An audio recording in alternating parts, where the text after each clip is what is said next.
Well, the Independent Police Complaints Commission says there is no ballistic evidence that Mark Duggan, whose death last Thursday sparked the weekend rioting, opened fire at police before he was shot dead. The inquest into his death, which opened today, heard that he died from a single gunshot wound to the chest. The 29-year-old was killed by armed officers in Tottenham, North London, after he was stopped as part of a pre-planned operation.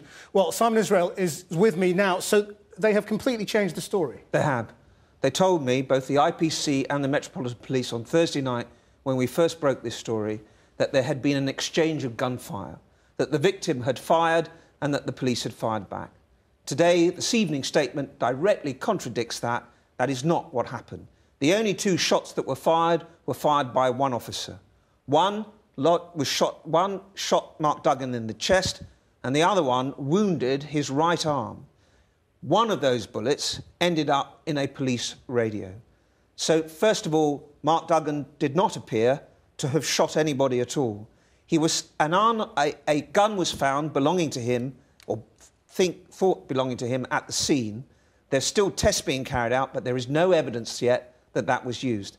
And is there any explanation as to how this wrong information was put out? Because, I mean, it is a similar pattern to what we've seen before over Menezes. There is no explanation yet. Like that was what presumably entered the control room on Thursday night and around that evening and around about 6:45, 7:45. There is no explanation for that. But I understand further that someone who's involved in the inquiries has described to me the scene at the time in Ferry Lane when police confronted Mark Duggan. And apparently, Mark Duggan, in some way or other, mimicked the officer who had fired one shot and had apparently missed and then was shot again. Now, I have no idea whether that is true or not. That is one source.